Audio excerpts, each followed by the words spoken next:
Ky emision sponsorizohet nga Petrol Company.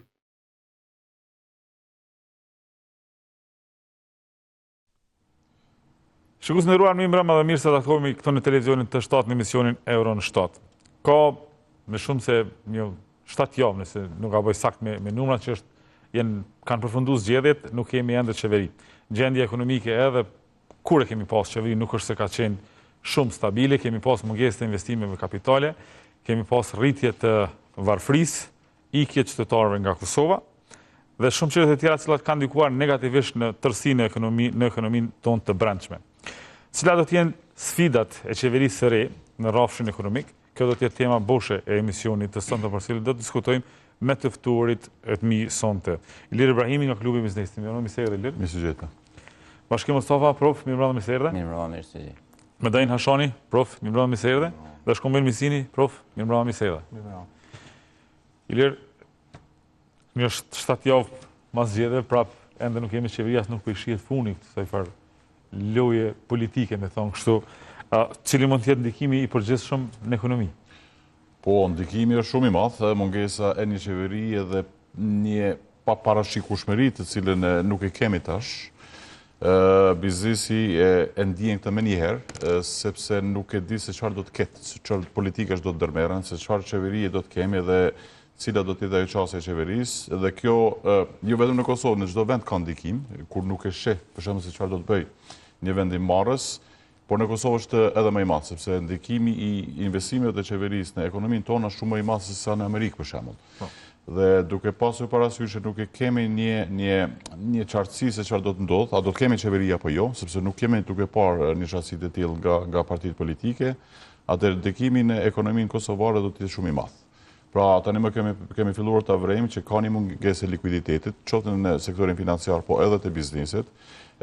Investimet do të bien, qoftë ato të huaja të cilët kanë qenë të munguar, edhe kur e kemi pasur qeverimin, po edhe investimet e brendshme, sepse korporatet e ndarë nuk e dinë se çfarë do të ndodhë, kështu që presin të shohin se çfarë drejtimi do të marrë vendi. Pra, në aspektin ekonomik, kjo blokat politike të cilën po e shohim sot, e cila mund të quhet blokat, sepse nuk ka ndodhur asnjëherë që kemi kaq gjatë nga përfundimi i zgjedhjeve, nuk kemi një qartësi se a do të kemi qeveri apo jo, do të ketë një ndikim shumë të madh në ekonomi dhe unë pres se do të ketë një vit të vështirë ekonomik në vend. Okej. Prof? Le thonë, edhe me qeveri kem pas të lejosh e boll. Po, normal. Tash është një situatë pak më ndryshe, pas përfundimit zgjedhjeve. Sa i përket qeverisë, ne kemi po dhe kaluam, domthonë, kemi diskutuar që ka qenë një qeveri pa vizion, ka qenë një qeveri e Mitrovicës Veriut, nuk kisha me thone krejt Kosovës. Një qeveri e cila jo që e ka mendu zhvillimin e bizneseve në përgjithësi, dhe zhvillimin ekonomik, mirë po pengimin e zhvillimit ekonomik. Një qeveri e cila ende mendon në vitin 2025 me kthy ekonominë socialiste me e zbatu në vendin tonë. Këto e tham për faktin që orientimet e kësaj qeverie gjithmonë edhe në legjislacionin që e kanë bë, është që dëshiron me pengu privatizimin e ndërmarrjeve, dëshiron që me kriju shekullin 21, vitin 2025, me kriju ndërmarrje shtetërore. Kjo është vizioni i kësaj qeverie. Situata e cila është kriju tani, është një situatë që të gjithë edhe bizneset, po edhe ne qytetarët, jemi duke e po tunelin, po dritën mbrapa tunelit nuk jemi duke e po. Sepse tash është kriju një situatë e numrave. Në politikë është situata e numrave. Për bazën e numrave të cilat janë, vetë vendosja së bashku me minoritetit nuk ka mundësi me bë qeverinë. Është mundësia dytë që numrat i ka opozita. Mirë po egoizmi politik i disa partive, si që është këtë rast LDK-ja për shembull, që e ka shpërfaq egoizmin politik, në rand të parë po e vendos partinë e jo shtetin e Kosovës, është si rezultati pikërisht egoizmit. Sepse nëse ti ofron alternative cila nuk ka zgjidhje, kjo tregon egoizëm. Edhe mungesën e dëshirës për me zhvillu vendin. Pra, një lider i cili e ofron partin para shtetit, për mua nuk është lider politik. Edhe pse domethënë zotri Hamza ka ofru alternativë zgjidhjes, po ashtu edhe Ramush Haradinaj ka ofru që do t'jetë pjesë e qeverisë pa asnjë kusht, domethënë kushtet e vetë çanta i ka përcaktuar LDK-ja. Dhe tash arsyeja pse po e them këto është që ne kemi hyrë në tunel, po nuk peshohëm dritën. Dhe mbi bazën e kësaj, unë mendoj që bizneset kanë stagnu mjaft shumë dhe do t'jetë vjet shumë i vështirë. Si për bizneset, po ashtu edhe për qytetarët. Sepse bizneset presin kush do t'a qeveris vendin. A nuk shkojmë zgjedhje na për zgjidhje çdo probleme? Po normal, jemi kanë zgjedhje, qytetarët e kanë dhënë mendimin e vet. Ne jemi shtet parlamentar, kemi sistemin zgjedhor parlamentar dhe mbi bazën e kësaj ne duhet të përshtatemi politikave dhe tash bizneset priten që kush do t'a bëj qeverin. A do të ketë ndryshime në politikat fiskale, sepse investimet të cilat i bojnë bizneset i bojnë mbi bazën e analizave të ekonomisë së vendit, po edhe mbi bazën e asaj se a do të ketë ndryshim të politikave fiskale ajo. Kemi raste për shembull që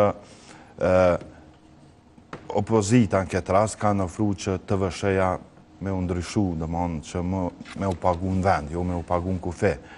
Disa biznese kanë fillu, tash se disa keni mujt me vrejt edhe në bazë të raporteve të fundit, ka fillu edhe me u zvoglu pjesa e importit, pikërisht për shkak të këtyre ndryshimeve të cilat janë të prit. Dhe ajo çka po shihet, unë mendoj që është qytetarët po presin me u rrit pagat, këta të sektorit publik, sepse çdo ndryshim në sektorin publik ka ndikim edhe në sektorin privat, dhe edhe në sektorin privat të gjithë të punësuarit presin. Kështu që investimet, jo që kanë stagnu, po kanë me qenë investimet më të vogla në vitin 2025 në raport me historinë e qeverisë së kaluar. Profesin, cili mund të me kanë impakti i parë të kjo stërgjatja e krijimit të institucioneve në ekonomi? Medajini e përmenit të kjo puna e TVSH-s ku është ul importi për shkak të pritjeve që kanë qytetarët me hek qatë TVSH-n ose pritjes për më rrit rrogat në sektorin publik. Impakti i leadershipit të ri botëror ka ndryshuar qasjen edhe në nivelin global, duke pasur impakt edhe në Kosovë. Dy indikatorë që mund me pas impakt është remitencat edhe ndryshimi i kostës së jetesës. Dhe unë plotësisht pajtona me profesorin Medajen, ku thot, na nuk e kemi kohën të tregojmë egot e tona për kush ka me qenë kryeministër. Sepse kjo tregon mendësi primitive. Se me kushzu një parti politike, une ose ka me qenë kryeministër, ose s'bashkëpunoj me asnjë parti tjera, do kjo është mendësi primitive. Kështu që mendoj që është urgjent partitë politike, duke pas të parasysh rrethonat globale të cilat po ndodhin, dhe që kemi impakt drejt për drejt ne, për shkak se jemi të varur drejt për drejt për importit, dhe qëndrueshmërinë e zhvillimit apo qëndrueshmërinë ekonomike apo të rritjes ekonomike, baza kryesore janë remitencat. Kur kemi probleme, siç e kemi rastin e fundit të masave proteksioniste në vendet të ndryshme të botës, kjo ka me shkaktuar shumë probleme në rritjen e kostës së jetesës. Dhe një ndër problemet kryesore të vitit 2024 të popullatës është kryesisht kosta e rritjes së jetesës së qytetarëve. Do të thënë, unë nuk e kuptoj politik bërcit, a i kemi për me na i zgjidh edhe me lehtësu jetën, apo për me na i vështërsu jetën. Unë e i kuptoj egot e tyne personale. Mirë, për para se gjithashtë, duke pas parasysh pasiguria që po mbizotron në rrethët e vendeve të Ballkanit perëndimor dhe mungesa investimeve të huaja dhe problematikat që mujna mi pas me hyrje të remitencave, unë mendoj që i politik bërcit para se gjithashtë me pas një pasqyre para vetet dhe me pa vetën se ku janë. Kështu që impakti do t'jetë shumë i madh, çdo zhagitje procedurale do të dikon kërkesën agregate, dhe fatkeqësia më e madhe ne nuk kemi kohë për me prit. Jemi vendi më i varfër në rajon. Jemi vendi me një emigrim më të lartë në rajon. Kështu që unë nuk muj, edhe ne përsëritim, nuk muj me kuptu lidert e partive politike. Nuk po tham për gjithë, po për disa që pikuqëzojnë, se ne pedim zgjedhjet, nuk e kemi komoditete na me muzhagit në procedurë. Vesh mi botë kryeministra, s'ka me të tërsen. Se cili përdon kryeministër me qenë. Po pikrisht, unë e mendoj që partit politike du të më ullë edhe me qitë objektivat primare. Objektivi primar sot është çështja e sigurisë. Primare është çështja e sigurisë. Imagjino tash jemi në një situatë, nuk e kemi situatën shumë të mirë, kur ki pa siguri, nuk ki investime. Se kjo drejt për drejt reflekton. Kur ki, do të thënë, shumica e bizneseve, të cilët po bisedojmë, edhe qytetarët, do të thënë janë skeptik rreth investimeve në të ardhmen. Për shkak se i kemi një politikë bërje të cilët nuk e kanë objektiv qytetarin, po e kanë objektiv viç interesin e vetë personal. Kështu që impakti është shumë i madh. Okej. Bashkim? E papi dy perspektiva kësaj. Absolut. Është më të vërtet për keqardhje që spori në vitin 2025 sfidumi dhe ballafaqohemi me vonesa kaq të tepërta të një rezultati zgjedhor për numërimin e votave ku i ka tejkaluar të gjithë kufit dhe limitet të cilat do duhet të kryeshin ndoshta për një periudhë shumë shkurt, me vetë faktin që Kosova nuk gjendet në një situatë të mirë as politike, po më keqja edhe as ekonomike. Është dashur që edhe KQZ-ja dhe gjitha institucionet e kenë parasysh ta faktorë, sepse nuk kemi kohë për të humbur, duke marrë parasysh faktin që jemi të thëlluar në kriza ekonomike dhe sociale. Qeverisja e kaluar veç sa e ka thelluar edhe me tepër të gjitha indikatorët ekonomik, duke ju jap një hapësirë e cila nuk ka krijuar kushte të favorshme për të bërë biznes. Qytetarët e vendit të vite, duke marrë parasysh shkallën më të lartë të inflacionit që ka ndodhur në historinë e pas luftës, janë sfiduar me rritje të papërballueshme të çmimeve dhe rritje të papërballueshme të kostos së jetesës. Përderisa në njërin anë kemi rritje të lartë të çmimeve dhe të kostos së jetesës, në anën tjetër nuk kemi lëvizje fare në nivelin e të ardhrave që ofrohet për qytetarët e vendit, për kategoritë e ndjeshme të shoqërisë, pensionistët, asistencën sociale, veteranet, invalidët e luftës, dhe të gjithë janë në pritje të diçkaje të re që kanë pritë të prodhojë rezultate zgjedhore, por fatkeqësisht rezultati zgjedhor nuk prodhoi diçka të re për të shtyrë disa procese përpara në interes të vendit dhe në interes të qytetarëve.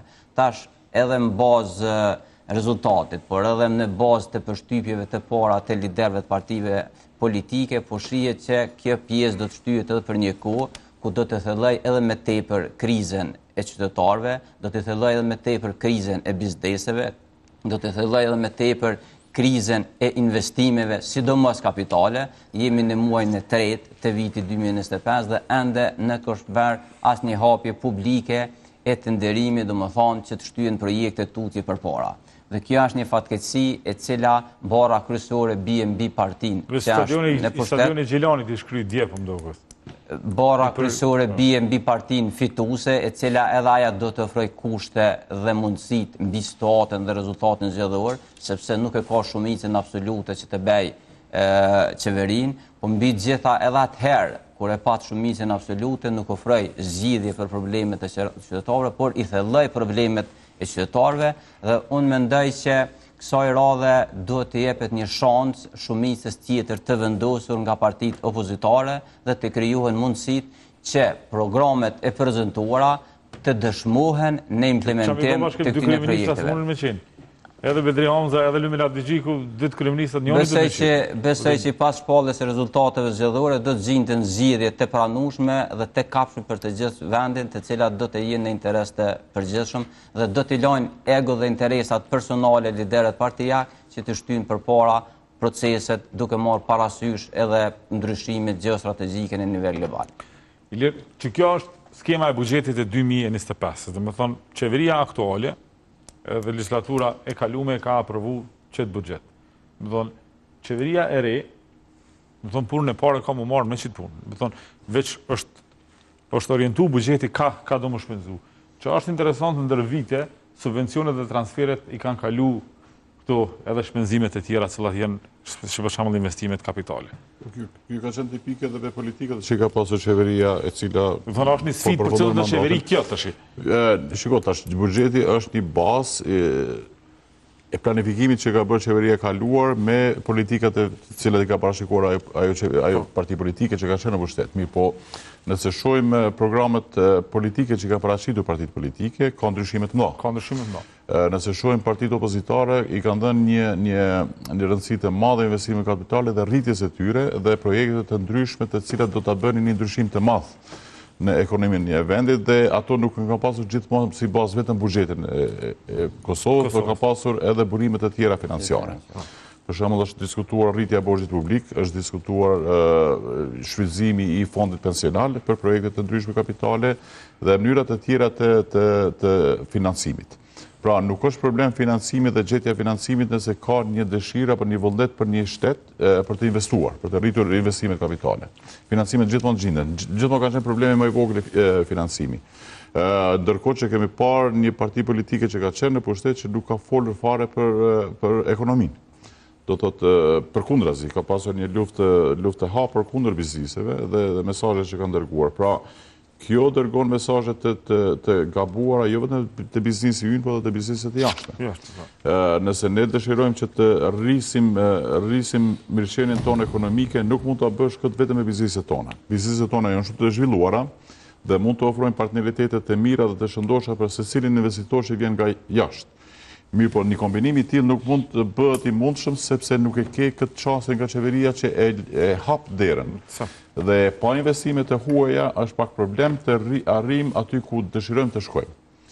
Ekonomia kosovare këtu deri ku ka arritur është një arritje e mirë, por për të kaluar në stadin tjetër duhet të ketë bashkëpunime të tilla me kompanitë të mëdha ndërkombëtare, të cilat e shohin një partneritet të mundshëm me kompanitë tona vendore.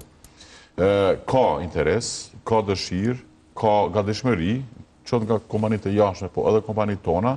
Mirë, po ky diskurs i cili ka mbretëruar në 4-5 vitet e fundit të bën pothuajse të pamundshëm.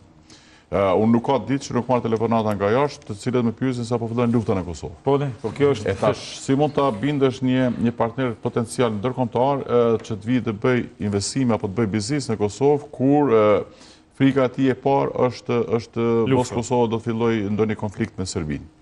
Në momentin kur ata vinë dhe e shohin që situata në Kosovë nuk është as përse afërmi nga ato që paraqiten publikisht, por si mund ta bindesh dikën që bie ta shoh Kosovën. Aktorët kryesorë të shtetit po flasin, se me folën me ndaj media kish Ky është problemi kryesor, do të duhet ndryshuar diskursi, të cilin e kemi parë deri tani. Profesori tha që gjithë mandati ka shkuar vetëm në Mitrovicën e Veriut.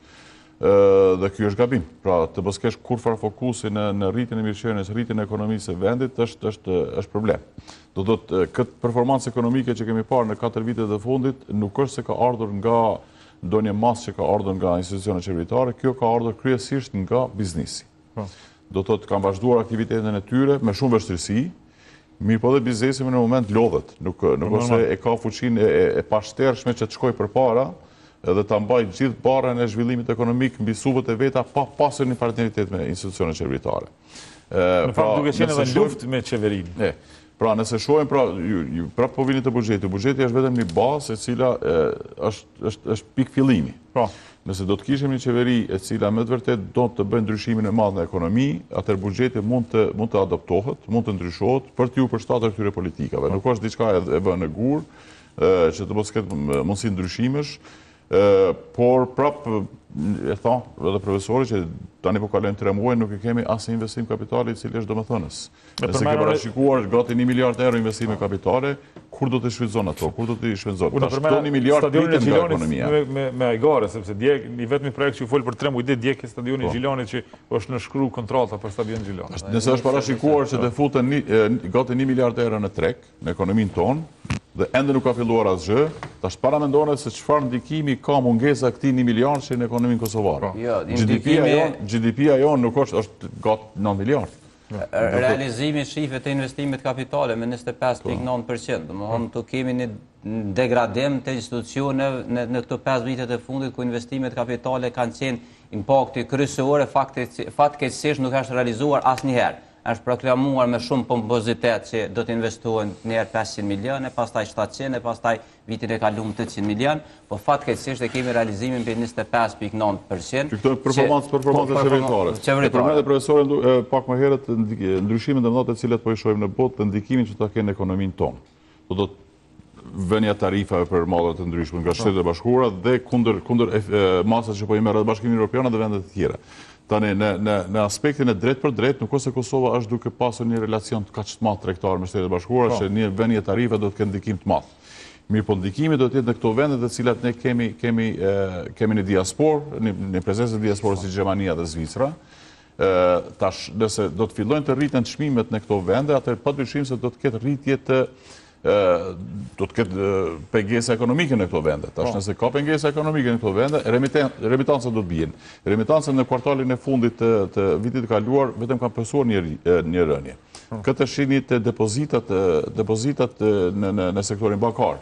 Pra depozitat kanë rënë dhe për këtë arsye ka një mungesë e likuiditetit në sektorin financiar të Kosovës, e cila pastaj nuk mund të jap kredi për bizneset të cilat dëshirojnë të rrisin aktivitetin e tyre. Pra ndikimi vjen drejt për drejt me njëherë. Tash nëse kemi një situatë të tillë në gjithë botën ku tregu amerikan ka humbur 1.4 trilion, vetëm vetëm brenda 2 ditësh, padyshim që këto ndikime do vinë te ne. Edhe pse jemi ekonomi e vogël, pak a shumë izoluar nga aspektet e tregtare, por jemi ekonomi konsumuese. Deshte kemi mvarë për këtyre indikatorëve në nivel global, sepse kemi pas rastin e fundit të inflacionit, çmimi në Turqi u rrit kemi njëherë u bardhë tek ne.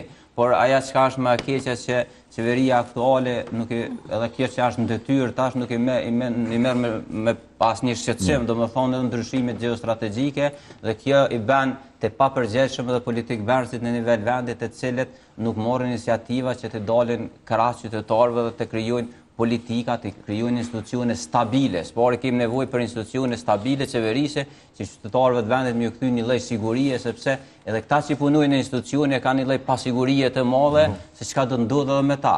E lema që presin që të gjithë që të bëhet indeksimi të ardhave tyre në proporcion me nivelin e përgjithshëm të inflacionit që ka qenë 5 vitet e fundit ku nuk është bërë asnjë lëvizje.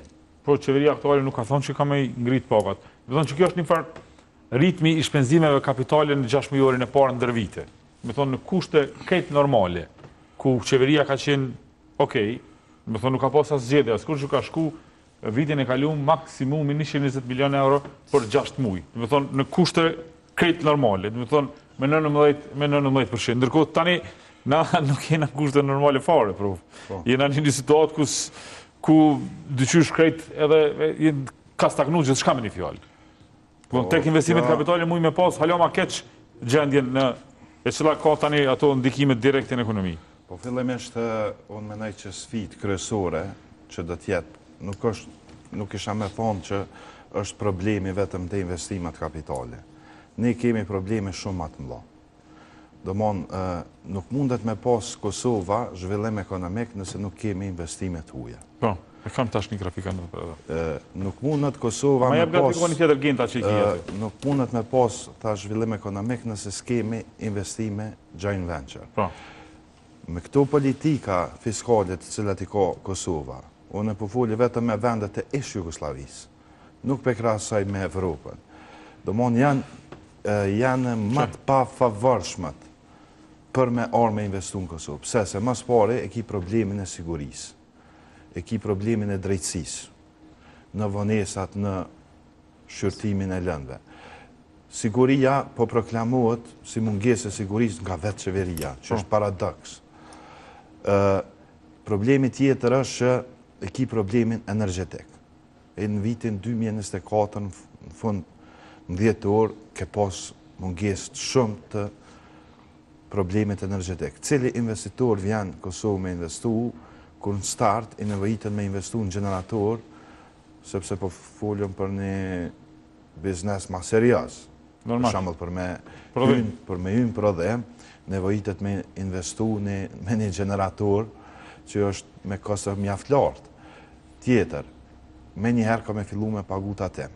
Dërsa i ki që shembull Maqedoni, që e siguran shembull për pjesën e energjisë, e siguran tokën për biznesin, është pjesëmarrës në investime. Ka siguri të energjisë 24 orë. Dhe këto do të mi bo qeveria. Une kam thonë edhe më herët në këtë studia. Investimet kapitale do të me urrit mbi bazën e krijimit të investimeve për kapacitetet e bizneseve të reja. Për shembull, me bërë si një zonë ekonomike, që qeveria me fokusu investimin aty, me siguru tokë. Ne kemi tokë të mjaftueshme ku mundemi me bërë zona ekonomike. Me siguru pjesën e infrastrukturës, sigurimin e energjisë. Ka vend, ka komunë që 8 vjetë të prit për zonë ekonomike. Ka, është e vërtet që ka. 8 vjetë ka nisë edhe nuk ka përfundu. Ne kemi shembull që kjo qeveri, edhe qeveria ardhshme që do të vjenë, unë mendoj që problemin kryesor ka me masat. Sankcionet nga BE-ja. Sepse kemi mjaft projekte të cilat janë ngri nga ana e BE-s. Nëse analizojmë investimet e jashtme në Kosovë, janë mjaft vogla. Ço ki? Shembull e kemi që 856 miliard. Këto janë kryesisht të diasporës të cilët kanë ble patundshmëri. Saqë aktivitetet e pasurive të paloj, çmë do të thonë pjesa e vlerës 75% ose 647. Kjo po dihet që është investimet në patundshmëri, edhe kjo është investimi i mirë. Sepse industria e ndërtimit e ne është një industri shumë e rëndësishme. Sakt. Po kjo e dyta për shembull te aktivitetet financiare dhe sigurimit. Se kjo loja me numra nuk është mirë, sepse po e dëmton ekonominë. Po. Kush mund të thotë se cili ka qenë investimi i huaj në sektorin financiar apo të sigurimit në 144 milion euro? Unë se di. Në të përmend dikush një. Këtu çfarë ka ndodhur? Bankat ndërkombëtare të cilat operojnë në Kosovë dhe kompanitë e sigurimit ndërkombëtare që operojnë në Kosovë, fitimin e tyre e kanë reinvestuar në operacionet e tyre këtu. Dhe ky është llogaritur si investimi huaj. Pra Raiffeisen i ka fituar 20 milion, i ka investuar në kapitalin e tyre në Kosovë, tash quhet si investimi huaj. Dhe kë po mashtron me këto? Pse ka nevojë që të futet kjo nga Agjencioni i Statistikave në gjë të tillë? Gapi është. Jo, gapi ka marrë nga Agjencioni i Statistikave. Gapi nuk i bën numra. Banka Qendrore është. Ose Banka Qendrore. Pra pse duhet të bëhet një mesazh i tillë kur ky është mashtrim? Cili ka qenë investimi? Unë e pyes Bankën Qendrore, cili ka qenë investimi nga sektori financiar? Nëse bankat e ndërkombëtare, domethënë kjo është. Pra, pse duhet ta mashtrojmë vetvete me numra kur në ekonomi nuk mund mashtrohesh? Ekonomi ose e ke ose se ke, është diçka e prekshme. Pra, nuk kem nevojë të luaj me këta numra, pra me statistika, rritja ekonomike. Rritjen ekonomike e vren qytetari.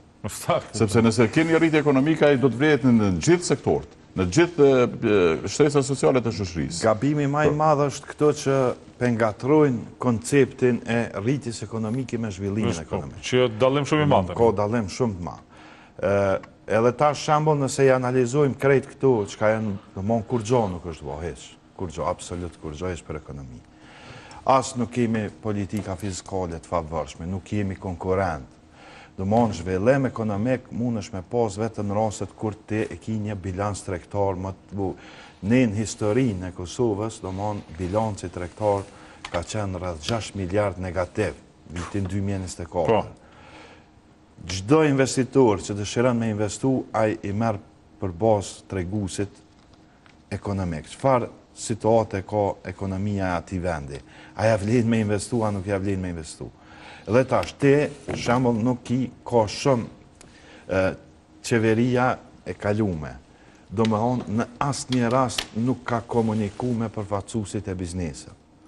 Nuk ka pas fare të fare. Për më të mëdha, për bizneset më të mëdha në vend. Edhe tash, shembull, ne nuk kemi që ka pas takim edhe vizion që dëshiron me përkrah biznesin.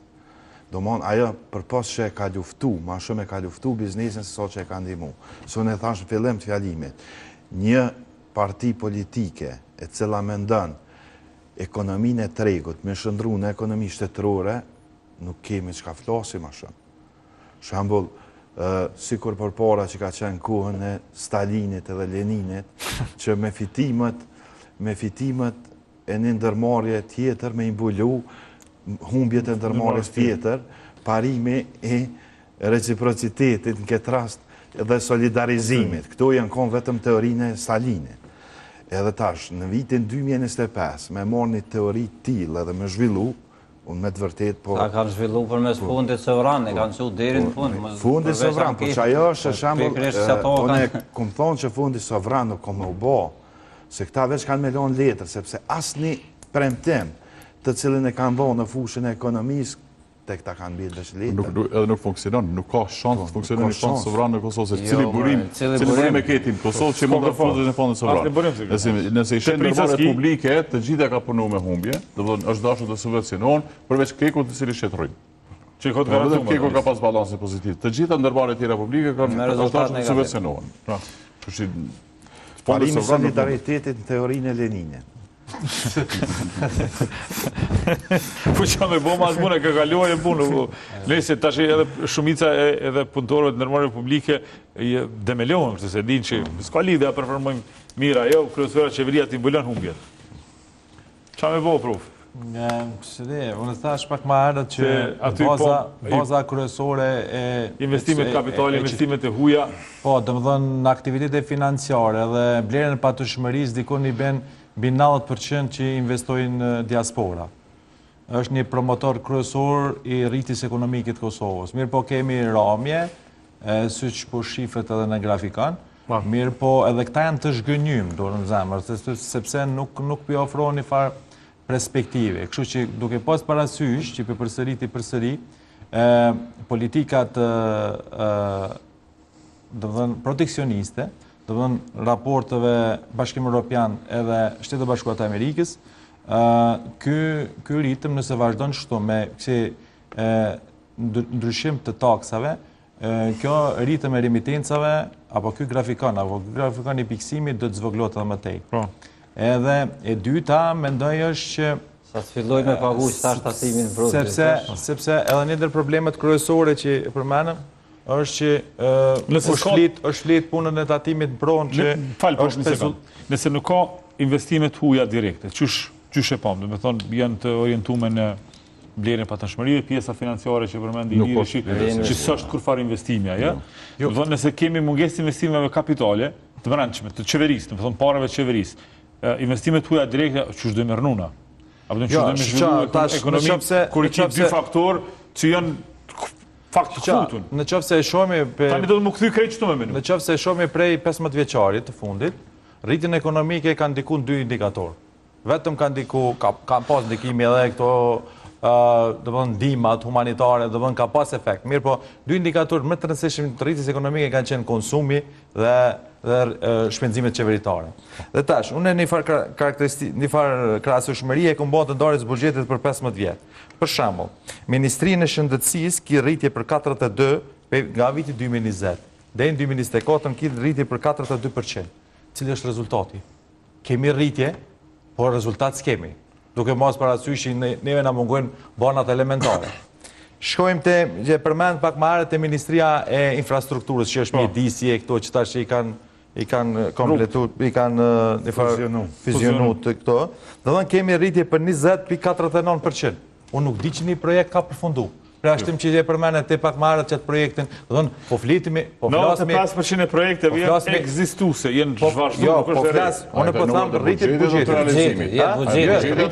Rritit buxhetit. Është me shikur realizimin, se... Po ndarja e buxhetit, sepse këtu janë shpenzum, po flasë për 2020 dhe 2024. Shpenzimin e kapitale, shpenzimin e kishë janë shpenzum, Endru. Ndoshta, mërë me që... Mërë të buxhetit, ki drejt. Buxhetit, të rritjes së buxhetit, po jo shpenzimit. Jo vitin vet, jo të rritjes shpenzimit, po të rritjes buxhetit. Aja që e shoh për shembull punën e kryeministrit aktual është të krenohet me rritjen e buxhetit. Po është shumë e vërtetë që kemi posë rritjet e buxhetit. Domethënë nga viti 2020, kur e ka marrë pushtetin, deri në 2024 kemi pas dikun, ose deri në 2025 aktualisht, kemi pas rritje dikun 52%. Mirë po që kjo rritje e buxhetit nuk është përkthy në cilësinë dhe cilësinë e jetesës. Sepse ne po kemi probleme, sepse pulsi publik, të cilën është shulumtu në maj të vitit 2024, ndër problemet kryesore të qytetarëve të Kosovës është kosto e jetesës, edhe po shkon rritjet vazhdueshme, do të produkteve elementare. Në qoftë se kemi rritjen e buxhetit për 52%, nga 2020 në 2024 rritin, 2025 rritin e produkteve elementare e kemi nga viti 2020, 2025 aktualisht e kemi mbi 61%. Vish për produktet elementare. Mirë po, se është shumë me rëndësime të cekë qëta se kryeministri tha nuk pedin këta ekonomistat ta si GDP-a reale nuk është GDP nominale, por GDP reale që minusohet edhe inflacioni. Po kryeministri, ka shumë variabla të cilat i marrim për bazë kur ta zvoglojnë normën e inflacionit. Ka shumë variabla. Një ndër variablat, sepse e morrin modelin e Bashkimit Evropian. Një ndër variablat, për shembull, e shikojnë, për shembull, se është rrit çmimi i biletave të avionit. Dhe tash, kur shkon në mesatare ajo, ta zvoglon ty përqindjen e përgjithshme të inflacionit. Për shembull, 3 vitet e fundit, po qëre, shumë interesante se, ja dëgjap, shumë interesant, po ti e vend i varfër, ti s'mush më krahasu me Gjermaninë. Që për shembull, produktet elementare ti ki rritje mbi 61.41%, ndërsa për produktet të përgjithshme, inflacioni në Kosovë 4 vitet e fundit ka shku me 21.7%. Do të thonë ç'është dallimi.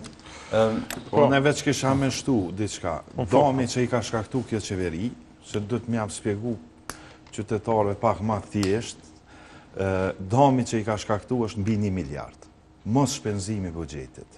Nëse e morëm për bazë dhe projektet të cilat janë bet vazhdimsi, me inflacionin që është edhe në Evropë, edhe në Kosovë, sot shembull ki pengesë që kostoja e atyre projekteve ka me rrit mjaft shumë. Çdo projekt që është i planifikuar në buxhetin e vitit 2025 nga qeveria e Kosovës, asnjë projekt nuk ka me u realizu. Pse? Ta shtregoj pse. Pse po i ka që sigur prof? Listës e projekte. Ki shembull projekt i cili e ka kostën e planifikuar në bazë të buxhetit 4 milion euro, po në vitin 2025 i ka 200.000 euro të ndonë si kategori buxhetore. Tash, në bazë të ligjit të prokurimit, asnjë aktivitet, as fazën e tenderimit me shpall nuk mundesh pa e pas zotimin e mjetëve. Dhe ajo është listë e fontonës së dëshirave të qeverisë aktuale. Dhe me të drejtë, partitë opozitore e kanë potencu që duhet me ndryshu komplet ligjin e buxhetit për vitin 2025, sepse janë projekte të cilat nuk mundën me u realizu. Prandaj, unë mendoj që domi që i ka shkaktu gjatë 4 viteve të kalume është mbi 1 miliard euro. Sepse nëse ti 1 miliard nuk i shpenzon të investimeve brenda vitit, po e morëm inflacionin kumulativ, po efekti është më i lartë, nëse është 22%, i bjet 220 milion. Pa e mot peshen e multiplikimit që të kishin hynë treg ato mjete, do me thonë për 4 vite i bjen dikun mbi 1 miliard euro. Dhe tash, kjo është një dam shumë i madh. Analizohe pjesën e investimeve kapitale në për komuna, ku nuk qeveris vetë vendosja. Shikoje investimet kapitale në për komuna. Gjdo komun i ka shpenzu mbi 90% të pjesës e investimeve kapitale. Unë po flasë të pjesë e investimeve kapitale të cilat janë realizu. Tash, arsyeja pse është të pjesa e përmbarusit, është për shkak të mungesës së gatishmërisë së Ministrit të Financave dhe Ministrës së Arsimit me regullu çështjen e pagave të arsimit. Jo, dhe kontrata kolektive. Edhe kontrata kolektive, në mënyrë që mos me i dëmtu komunat, sepse thesari po ju merr mjetet komunave aty ku ka mjetet të lira. Ai nuk e pyet a janë për investime kapitale apo për mallra dhe shërbime. Jo, komunat i ka sëratu kompleta, jo. Obligimet, po kjo është mungesë e gatishmërisë. Unë shpresoj që qeveria ardhshme të mos bëhet nga partia që është në pushtet, për arsye se me të vërtet ka me rrit kosteja, jo që kemi me pas investime, po vetëm me ligjin e tatimit pro, A di çka do me thonaj për biznese? Një biznes i cili jo prej 2026 është prolongu, po ne për me sharu ma thjesht, një biznes i cili ka pagu 5.000 euro, po supozojmë, për një fabrik të atim prunë, me ligjin e ri i bjen ofert 14.000 euro që duhet me pagu. Kemi orë në situatën që shumica e biznesëve kanë me i fillu, me i shit objektet e tyre, pasurit, afatgjatat të cilat i kanë, në mënyrë që mos me pas mundësi me u zhvillu për shkak të një ligji që është me të vërtetë disfavorshëm. Edhe qëtash është lojni fundit 15% konfirmuar shtrejtimi i energjisë elektrike. Nuk është vetëm shtrejtimi i energjisë elektrike. Tash ka një vendim të fillimit të aplikimit të tregut të lirë për bizneset. Për bizneset e madhëri. Bi 50 punëtor. Bi 50 punëtor apo qarkullimin 10 milion. Që mund të shohin një rritje të kostës së energjisë elektrike mbi 30%.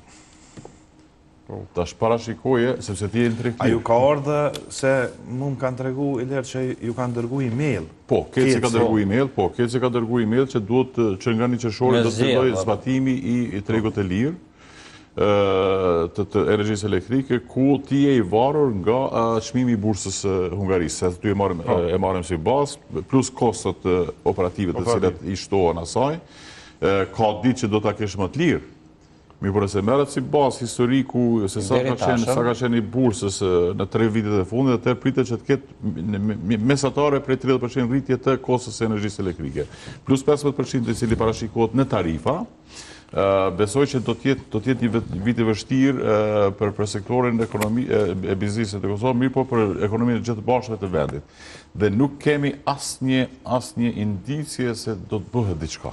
Dhe kjo është problemi më i madh, sepse e kemi një kollaps total të diskutimit për ekonominë, nuk kemi veprime të asnjëllojshme, dhe jemi duke pritur se çfarë do të ndodhë ne. Ndërkohë që këto veprime do të vinë, do të tatimin pronë, çmimi i energjisë, mungesa e investimeve të brendshme, një stagnim i aktivitetit ekonomik, mungesa e likuiditetit, rënja e remitancave, do të gjithë këta indikator çojnë drejt një kolapsi ekonomik. Nëse e shohim ashtu plus mungesa e qeverisë. Mungesa e qeverisë e mundson një gjë të tillë.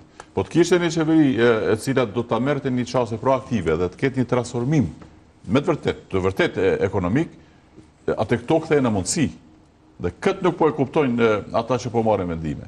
Do të thotë Kosova megjithatë e ka një mundësi të kapërcimit të bërjes së kapërcimit të madh. Mirë, por për të bërë një gjë të tillë duhet me të vërtet një çështje shumë proaktive. Pra biznesi duhet të jetë një partner me qeverinë dhe të bëhen planifikimet ekonomike se si duhet shkohet përpara.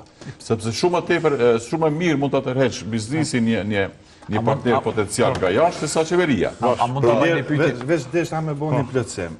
Sikur Ministria e Arsimit që ja ka vështirësu secilës familje për mi ble librat, i njëjta kopjem komplet i Ministrisë së Arsimit tash paramendo biznesi me u interesu vetë me gjithë furnizusin, kush e ka me furnizu me rrëllë. E këtu preka ndiku 10.000 biznise.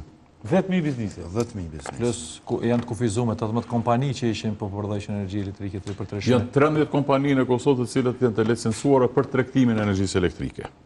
Dhe nga këto 13 kompani, jo të gjithë secila prej tyre i ka aftësi sepse këto ka marrë licencën para sa vitesh, por nuk ka pas treg dhe nuk kanë kufar operacioni këtu. Dhe nuk kanë mundësi. Edhe është afat i shkurt kohor me bërë këtë tranzicion. Afat i shkurt do të këtu...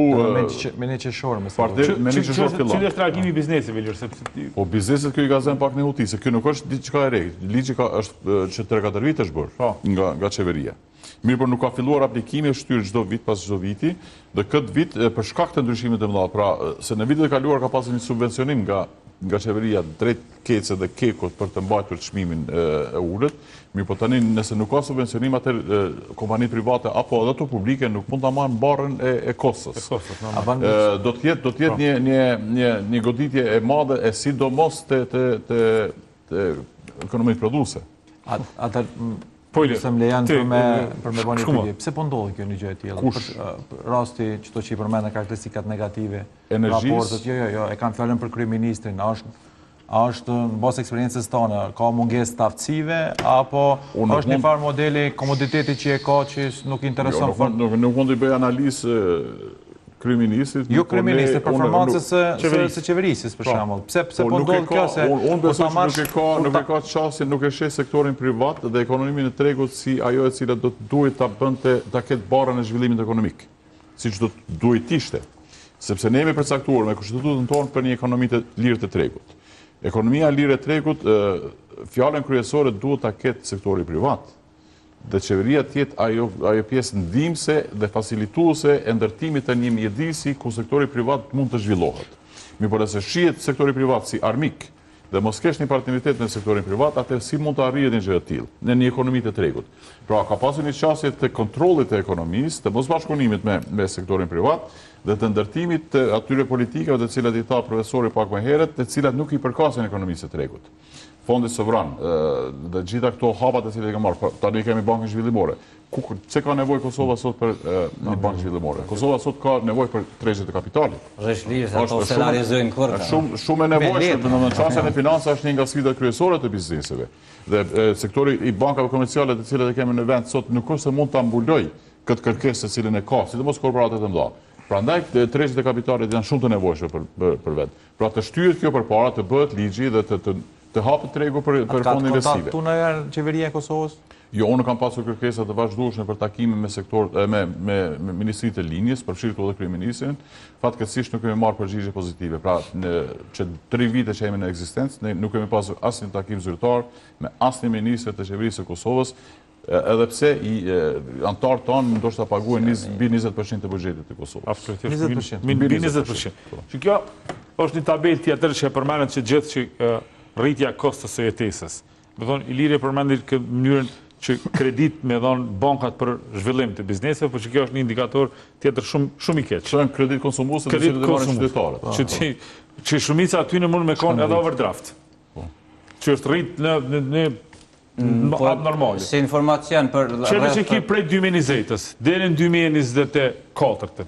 Prej 375 milion euro ka shku në 770. Kjo nuk është zhvillim. Kjo është me fol kështu shkurt edhe shit, me hangër, me pi, edhe me jetu. Jo, veç me hangër me pi, po që të në obligimet, bje cilësia jetesës, se na e pom për 400 milionin rrit kredit konsumuse. Nëse te në rrit, qmimi, i produkteve... Që kemi që qëtëtorë në mund shkërballu nuk janë rrit, pagat. Qmimet janë rrit, krejt këtu janë se rezultat i kërkesës për kredi për me e mbulu vakumin e inflacionit. Tash, në vitin që tha Iliri, në vend se të mendohet për me zhvillu tregun e kapitalit, jemi vetëm i vend që s'kemi treg të kapitalit. Domthon, Banka Qendrore është një regulator, edhe pse njërin nga funksionet kryesore nuk e ka emetimin e paras. Mirë, po qeveria në koordinim, ku vendi është mbikëqyrës i Bankës Qendrore, ku vendi duhet me pas iniciativë që me bot ligjin e tregut të kapitalit dhe me zhvillu sot në ekonominë globale, ka me fillu tregtimi me kriptovaluta. E ne nuk kemi ende as tregt kapitalit, e nuk kemi do me thonë, nuk mundemi me... Beqë këja këtë punën e Nuk është kjo vetëm e BÇK-s, do të jetë iniciative qeverisë. Do të kaluar një koncept dokument në Ministrinë e Financave, por do të jepet prioritet sepse ka nevojë. Do thotë, unë pyes merr sektorin bankar të Kosovës. Nëse sot e keni projekt 100 milion. Investim për shkak do të investosh në energji. Sektori bankar i Kosovës sot nuk mund ta financojë atë. S'mundet. Nuk kanë bazë ligjore, sepse maksimumi që mund ta jap banka më e madhe në vend një kredi është 20 milion. Tani janë platformat për shembull që Iliri është ma ngjarje të bizneset, mirë po edhe ne kemi kontakte të vazhdueshme me bizneset. Shembull është PayPal-i. PayPal-i ende nuk është Kosovë, ndërsa shumica e bizneseve e aplikojnë në nivelin ndërkombëtar PayPal-i. Dhe remitenca të ndikojnë në uljen e shpenzimeve. Te puna e transaksioneve ndërkombëtare është te pjesa e mungesës së PayPal-it dhe kanë jo vetëm PayPal, po do të shore në SEPA. Po, normal. Edhe tash, shembull, nuk kemi ide të kësaj qeverisje për sektorin privat. Çto është problemi? Me mujtë kishte keq. Ajo po i sheh si armë. Një kryeministër i cili i qumë bizneset e veta oligark, të cilët participojnë në buxhetin e shtetit, një kryeministër i cili nuk mendon fare për sektorin privat, me ndryshimin e politikave tatimore, sepse... Ma është të ma mirë që s'menon hiq, s'po mirët hiq, me ta të vëzhvilloj vetën. është problem për ekonominë e Kosovës, për shembull mu si profesor ekonomist mu më pengon, kur e shoh vendin tim që është duke ngec, edhe është duke shku drejt humnerës, se po të kishim ngec, e të kishim nejt me vetëm e një vend, është ligji ekonomisë, nëse ti si ekonomi nuk rritësh, ki mu zvoglu, se ty të hanë konkurenca. Konkurenca, rritën të tjere. Rritën të tjere, dhe na nuk jemi absolutisht vend me këto politika, me këto strategji, jemi një vend që nuk kemi fare potencial të zhvillimit mbi bazën e këtyre politika që janë aktuale. Profe, përmende gjatë gjithë kohës cilësinë e jetesës. Javën që shkoj kemi bo një analizë, 162 euro është minimumi i një personit në Kosovë që i duhen për shporten bazë, aty në gjërat bazike për me i ble.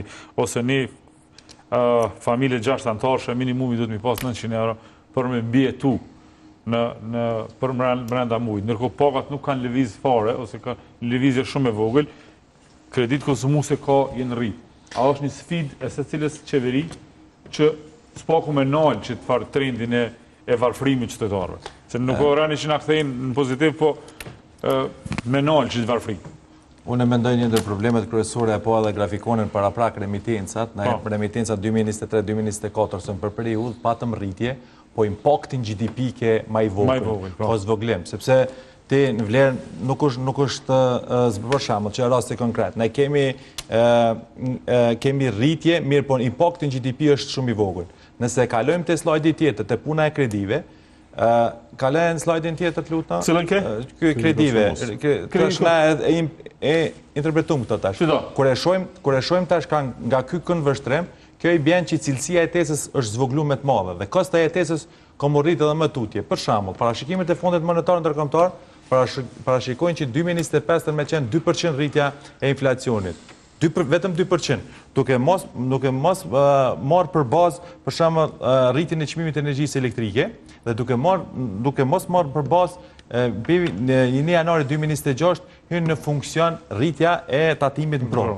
Shka që i bjen që thellësia me politikat e tilla, qeveria i shtyn njerëz për me ikë më shumë, jo me nejt në vend. Sepse, këtë politikat shtetërore të vendeve të ndryshme të botës, ma të zhvillume të botës, janë të morë masa për me zvoglu inflacionin, qeveria jonë nuk është të mirë për bazë objektivin e një qytetari çfarë sfida ka.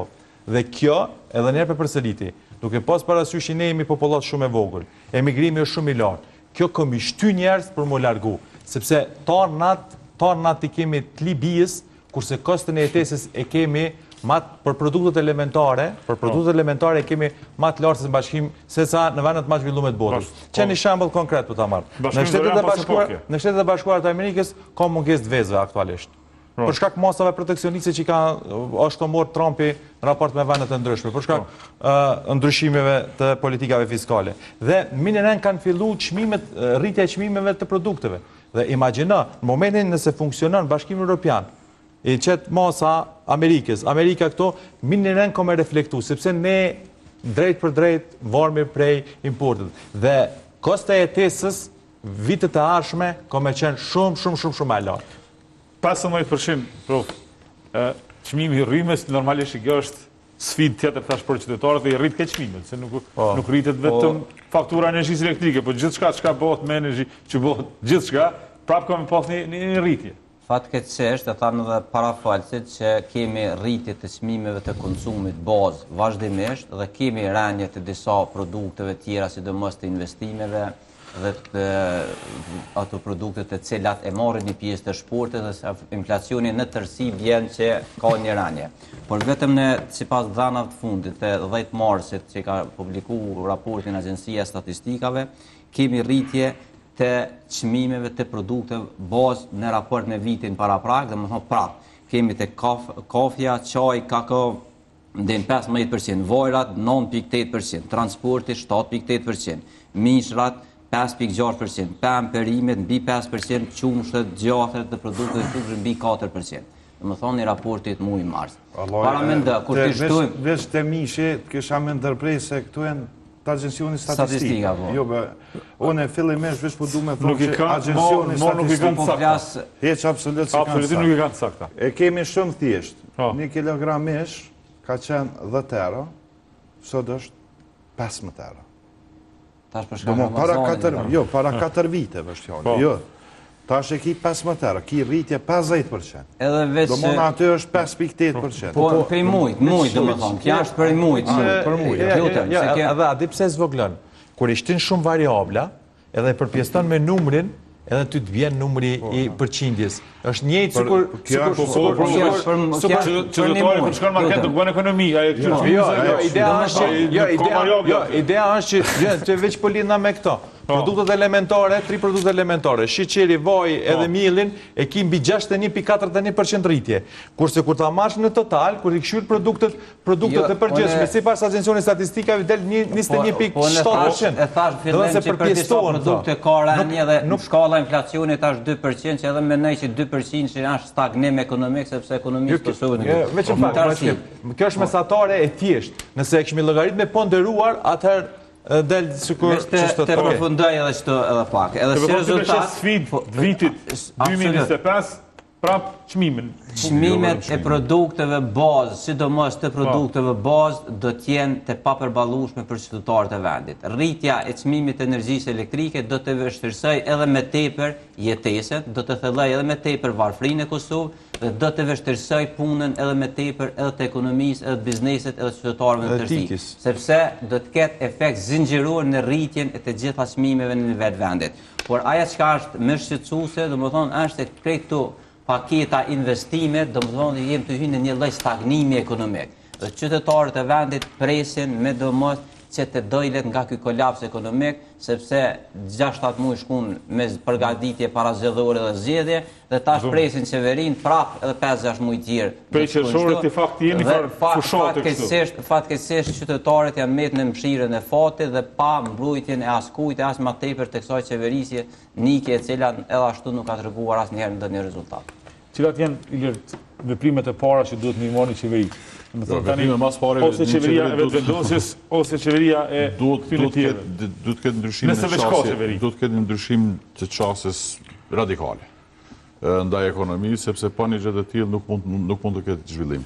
Këto të cilat po i përmendin profesorët janë pasojat e mosveprimit. Pra, rritja e çmimeve, vështirësia e jetesës janë mirë, po nëse do të kishin një veprim të duhur, atë do të kishin një rritje të shëndosh ekonomike, do të kishin një aktivitet ekonomik dhe të inflacioni nuk mund ta kontrollojë sepse kete importuar, mirë, po të paktën do të përballojë më mirë sepse do të kishin një mirëqenie më të lartë të qytetarëve. Do të ruaj fuqia vlerës e konsumatorëve. Pra, nëse ka një çështje të tillë, prapë shoh një pikturë shumë të zezë për vendin, e cila do të çojë edhe në emigrim, asaj dhe kryesor të cilën e ka ky vend, pra popullatën e re e cila është duke aftësuar gjithmonë më tepër për punë.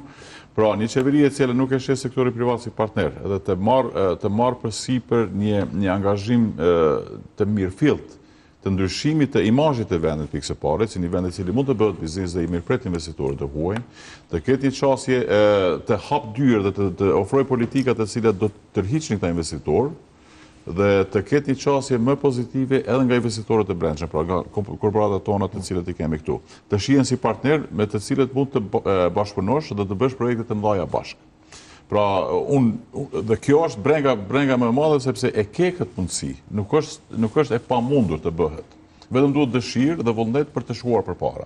Pra, nëse do të kishte një vullnet të tillë, unë nuk dyshoj që Kosova për 5 vite do të kalonte një stat tjetër, sepse ekonomia e Kosovës është në fillimet e saj. Pra, nëse shihen treguesit makroekonomik të vendit, ne jemi një ekonomi e cila sapo ka filluar. Pra, me një çështje të dur ne mund ta dyfishojmë GDP-n. Sepse ke mundësi të lidhjes së partneritetet edhe me vendet të tjera.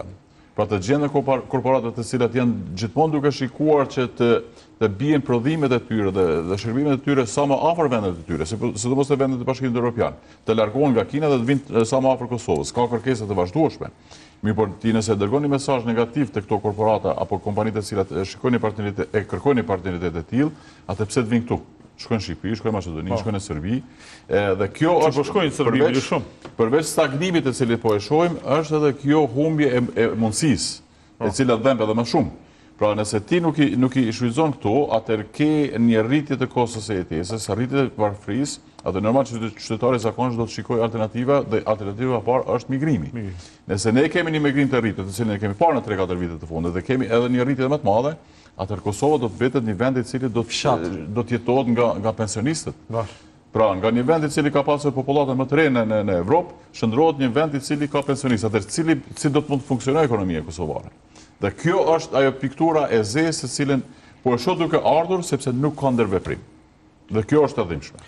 Cila do të ishte qeveria më e mirë për vendin? Do të thonë qeveri një vazhdimsi qeveri lëvizjes vetë vendosje. Shiko, unë jam shumë i djathtë në qasje dhe sa më pak qeveri aq më mirë.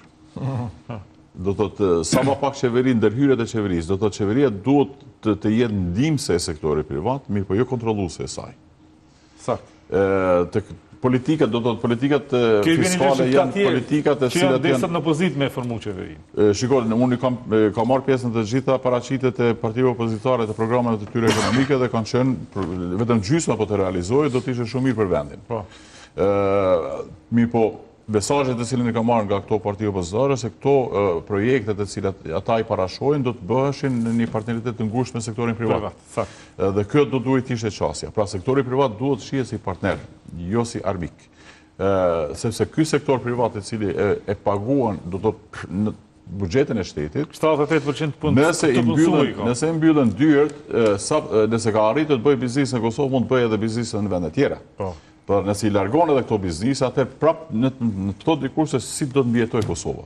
Remitancat po të bien, do të vazhdojnë të bien, aktiviteti ekonomik po bie, inflacioni po rritet, pra kosta e jetesës po rritet. Emigrimi po rritet. Ne pa dikush i cili, sepse edhe në qeveri aktuale ke disa ekonomistët të cilët i dinë këto numra dhe dinë të lexojnë këto numra, ma thonë se si do të mund të mbijetojë Kosova me këto parashikime. Unë se di valla. Ata po vjet filizojnë numrat mrapshtilër se ka profesora boll të mirë. Për shembull Besnik Bislimin në atje ku jap mësim ke qenë edhe vetë pjesë. Pasi thonë që është profesor shumë i mirë, po këtë donat bi lexon, po ndodhet këtë gabimisht. Një mirë historinë e mendimit ekonomik. Një mirë. Nëse ai ka dhënë një më mes në Kosovë bashkë me Kur'anin, se di unë. Po, çfarë qeveri duhet vendit? Unë jam për një qeveri të djathtë që e ka prioritet biznese, sepse vetë mendimin ekonomik e kam orientuar djathtë, një qeveri e cila ka me i rishiku të gjitha politikat e disfavërshme, tatimore, legislative, që kanë qenë penguse për bizneset. Jam për një qeveri e cila qysh në fillim të mandatit e saj, do të bëj heqjen e sankcioneve mbi bazën e marrëveshjeve që duhet i pranoj. Jam për një qeveri e cila do të rris pagat e sektorit publik dhe që do të ndihmoj në subvencionime të ndryshme biznesin, sepse po mos e ke biznesin e fort, nuk i me pas as ekonominë e fort. Sepse i tërë buxheti i shtetit bëhet mbi bazën e tatimeve të cilat i paguajnë bizneset, por edhe qytetarët e Kosovës. Për mu, kjo do të ishte qeveria e përshtatshme, e cila do të kryej dhe realizoj investimet kapitale që kanë ngecë vazhdimisht, por me theks të veçantë të fokusohet në biznese, në zhvillimin e bizneseve, në krijimin e partneritetit të bizneseve, sepse edhe qeveria në bazë të ligjit për partneritet publiko-privat e ka të drejtën me qenë aksionere në projekte të mëdha, si që janë projektet e energjisë. Prandaj, unë e mendoj që ajo qeveria ardhshme e cila do të vjen, duhet të mendoj të orientoj dhe të ftoj biznese të cilat do të jenë aksionar së bashku me qeverin në zgjidhjen përfundimtare të problemit energjetik të Kosovës, i cili problem zgjidhet vetëm me vullnet dhe nuk ka problem me u zgjidhë si problem. Prandaj, mungesa e alternativa e baterive të Albin Kurtit, që i ka ble, do me thonë... Ku i në vetë një me qëto bateria? Kanë diku që sot çmimi energjisë elektrike të rritet për 15%. Jo 15% si vjetë? Si vjetë. Se në total është 135%. Normal. Prof, më falë bashkim, cila është qeveria më e mirë? Po, duke bazu në indikatorët makroekonomik, nuk muj me, unë mjena ma shumë me indikatorët analizës makroekonomike, për parashikimet jalojmë këtë në analizëve politikë ma shumë, edhe që mujnë me bo.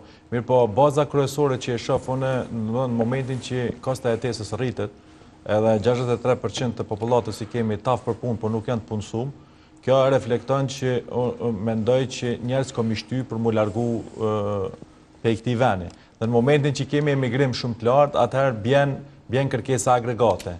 Dhe ndryshimi strukturor të cilën ka me pas në termën qeveritë aktuale është që imagjino 2011-2024 kemi zvoglim të fëmijëve, të lindjeve të fëmijëve, të natalitetit dikun për 39%, ndërsa kemi rritje për 48% të njerëzve të cilët kanë kalu mbi moshën 65 vjeçar, që edhe trenden e buxhetit i komo ta fokusu këtë dika tjetër, domethënë ka kujdesi shëndetësor. Nëse vazhdon ky trend, unë besoj që menitar me shumë shpejt që fshatrat kanë mu zbraz krejt, edhe vi që janë të zbraz, po edhe qytetet kanë mu bo fshatra, e 1-2-3 qytetet që kanë me qenë pak ma produktive, mirë po kjo ka me pas efekt shumë anësor.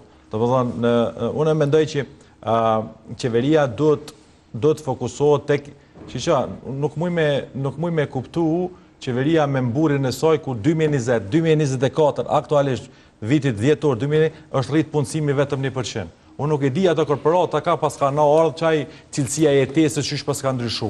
Kure kemi pulsin publik të qytetarë që nuk e ka bo të shtatë që, nuk e ka bo Shkumbini, nuk e ka bo profesori Medajen apo profesori, po e ka bo UNDP-a. Dhe ty të ka dalë që problemi kryesori qytetarët Kosovës sot është problemi numër 1 është rritja e çmimeve kosta e jetesës, e dyta është papunësia dhe e treta është healthcare që bie kujdesi shëndetësor. Do të thonë çdo 3 elemente që janë të ballavaçu qytetarët. Kështu që nuk çdo drejtë 3 sfidat kryesore që do të më marr qeveria. Po, pikërisht sepse qytetarët janë problematikat kryesore që i kanë qitë janë çdo 3 indikator kryesor. Po bashkim.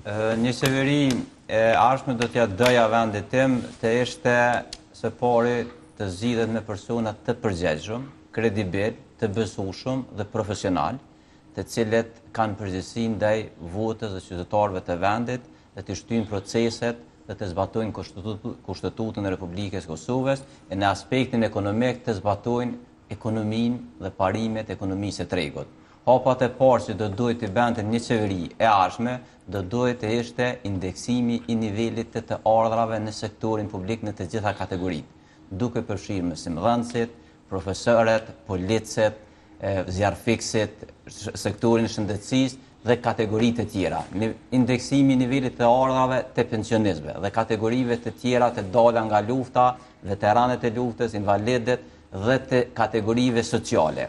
Po ashtu, të krijoj politika dhe përkraje për bizneset, duke hapur derën dhe mundësinë bizneset që të jenë partnerët kryesor strategjik të zhvillimit ekonomik të vendit. Të t'ju mundsoj politika kredituese të favorshme bizneseve që kanë për qëllim prodhimin, që kanë për qëllim rritjen e vendeve të punës dhe që kanë për qëllim të shtyjnë apo të krijojnë kushtet të mira për të punësurit. Dhe këto do të ishin politikat kryesore të cilat do duhet të shtyjnin duke përfshirë edhe investimet kapitale, kujdesin shëndetësor, politikat arsimore, të ecëm në hap me kohën, sepse koha është duke ecur me hapa shumë të shpejt, me dinamikë jashtëzakonisht të madhe, e në fakt na kemi mbetur ende në për shkolla sot mësohet me shkumsa dhe bota sot është digitalizuar në tërësi. Unë do më jap një tabelë, në fund tregjia të lutem jap tabelën për me tregu realisht ekonomia jonë ç'është. Më thonë jem importues edhe konsumues. Gjithçka përfundon që ty. Që ishe ku janë top 10 kompanitë i lirë, po besoj janë edhe janë të klubit klubit tënë Shumica, dhe me thonë, 10 top kompani në Kosovë, kjo të regon që çfarë ekonomie kemi na. Konsumuse. Konsumuse total. Dhe me thonë, i pari, Viva Fresh, e dyta Rryma, e treta prap supermarkete, e katërta Nafta, derivate, derivatet. e pesta është Interexi, distributor, Buqa e pesti prap distributor, Rryma, që kjo është e reja. Keko. Noa Energy Trade, një kompani private, cila ka ushmar me tregti të energjisë elektrike në Këmë nuk të Shqipërisë është. e Shqipërisë, po. Dhe me thonë krejt dhe top kompani, cilat kanë një qarkullim që përmeni liri ma shumë se nështë 20% që atyne vesh klubit tënë. Po. Edhe jemi, ekonomia jonë është ekonomi veç konsumuse. Me thonë, nuk prodhojmë kur gjuhë dhe krejt varme prej sakt që tyne edhe ato 100 euro soha i njep qeverisë, Krejt ka që shku tu janë mrena, Jo nëse do të kishe shkuar te këto kompani do të ishte mirë, po ato 100 euro kanë shkuar Shumica dhe jashtë. jashtë, po. Kanë jenë përdor për me shku vizitu si Lanikun apo Shqipërinë e gjitha, kështu që edhe kjo është Apo problem. mendoj- Faktikisht është 79% import edhe automatikisht kanë dalur jashtë. Jashtë. Do të thonë që kjo është ekonomia jonë e cila do të me ndryshuar se është Mirë, sfidë. por nuk është se to kompanitë e cilat i keni këtu në listë, është vërtet se aktivitetin tyre primare kanë në këto industri, mirë, por nuk është se këto kompani nuk do të mund të kyçeshin nëse do të Aktivitete kishte tjera. aktivitete tjera, dhe Si shumica këto prej tyre probleme. janë. Janë. Mirë, po duhet ketë do të thotë një lloj çësje pozitive për të arritur këto gjëra. Pra unë e thashë në fillim që kompanitë tona janë zhvilluar shumë më shumë se sa politika. Dhe do të mund të ofronin partneritete për secilin investitor të Se cilën jashtëm. për ty i ka sulmu qeveria, përveç njënës, që peshë, unë e di edhe saktu, qëto këtu nuk e ka sulmu asnjëherë, se e kam pas Se sponsor. mos marrim kompani individuale në këtë rast sepse nuk e kemi nevojë, mirë, po partneriteti i qeverisë duhet të ofrohet për sektorin privat në tërësi. Kjo tregon që këto kompani tash veç se kanë rrit atë pikun maksimal me aktivitetin e tyre ekonomik që kanë. Tash kanë nevojë për politika të favorshme që mund të ndryshojnë cila është më e fuqishme se tjetra. të zgjerojnë aktivitetin e tyre duke bën diversifikimin në shpërndarjen e investimeve të tyre që mund të kenë mundësi. Sidomos e përmeni profesori Midajm, sektori i energjisë është diçka më e kërkuar në botë dhe sot na fatkeqësisht edhe sot rreth në çmimi i sajna dhe ka mundësi të gjitha kanë potencial. Po të gjitha ka edhe këto të tjerat kanë potencial të bëjnë investime, domethënë në sektorin e Me kanë rritë tjerë. qarkullimin, që rësheti, nëse Sa po mundesh me vrejt një gjohë që shkaro për 100 milion qarkullimi kekut. Nga 2022 tanë 2024. Në 2022 i ka pas 284 milion qarkullim, ndërsa në vitin 2024 180 milion. Çmimet e rrymës, ka qenë më të larta, atëherë se me përshitjen e rrymës që ka pas. Që shkritë rryma është ajtu këtë, veç keku i ka liru rrymin, apo? Jo, keku nuk është liru në 2022, 2022 që ka qenë viti që ka qenë më i larti, sepse tyrat e kekut janë nga shitja e rrymës. Shitja mas pare që ja bol kecit, për nevojat e brendshme dhe për eksportet prodhimin e... Diskreponca po mendoj që shambull, në vitin 2022 çmimi i energjisë ka qenë më shtrenjtë, ndërsa fatura për konsumatorin është më e lirë. Më e lirë, po që të dopsh? Në vitin 2024 ka ra çmimi i energjisë nga ona e keku që ja faturon keci, ndërsa çmimi po rritet. Domthonë këto janë ato prodhimi i brendshëm është 39 euro, dhe thonë nëse zgaboj i kilovatit, ndërsa keku që shet te keci, megavatit, ndërsa keci neve na shet me 115 Jo, nuk do karitet ashtu. Se nuk është vetëm kosto e prodhimit rrymës e cilën ti e kinë faturë tonë. Keci sa e shet keku kecit edhe kecit sa na shet neve. Ndërtimi tarifa është e rregulluar. Do të thotë keci nuk e përcakton çmimin e rrymës. Është rregullatori.